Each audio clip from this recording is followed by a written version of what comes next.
Assalomu alaykum. Va alaykum assalom. Aka, sizga aytgan mashinamman shu aka. Ha, shu mashinami? Ha, yaxshi.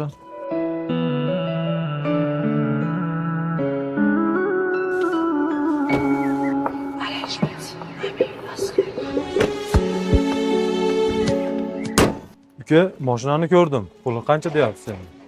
Aka, pulini 6000 deyapman aka. 6000? Nima sababdan arzon? Aka, bilaman arzon. Bozorga olib chiqsam 7000, 7500 ga ham ketadi. Lekin menda unaqaga vaqt yo'q.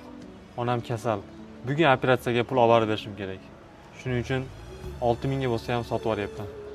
Ha, men sizni tushundim. Bo'ldi, mashinangiz menga o'tdi.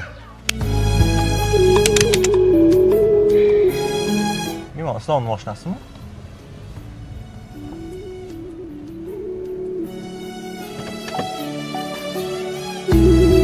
Assalomu alaykum. Abdulaziz aka, yaxshimisiz? Yaxshi, o'zingiz tinchmisiz? Rahmat aka, yaxshi. Oshnam qani? Ha, uka, o'tiring-da, gap bor. Bismillah. Xullas, uka, mashina menga o'tdi. Islombekda onaxoni og'ir ahvolda ekan. Pul zararligi uchun menga mashinasini sotdi. Bizga xabar bermadi-yu.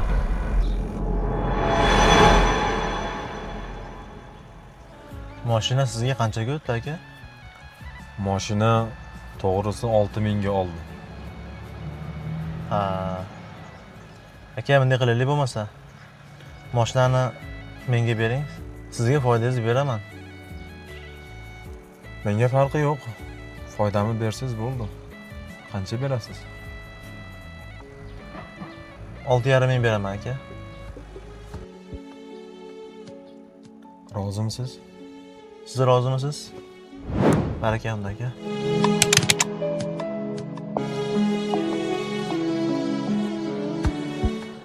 Alo, assalomu alaykum. Oshna, yaxshimisan? Uydamisan?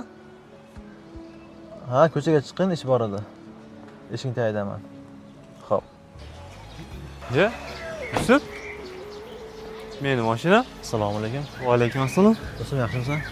Ha, yaxshi, rahmat. Bu nima qilganing oshna? Onang kasalxonaga tushib qolibdi, xabar ham bermaysan. Senlarda halovatingni buzgim kelmadi. Ishlaring ko'p. Bu nima deganing? Do'stlik faqatgina yaxshi kunlarda, quvonchli kunlardagina do'st deb o'ylaysanmi? Adashasan. Do'st og'ir kunda ham, musibatli kunlarda ham do'stdir. Yodingda tutgin, xo'pmi? Qo'lingni ber. Mana kaliting. Mashinang o'zingga buyursin. Qaytib bunaqa ish qilmagin, xo'pmi? Sizlarda-chi, hayotingizda shunaqangi chin do'stliklar bormi?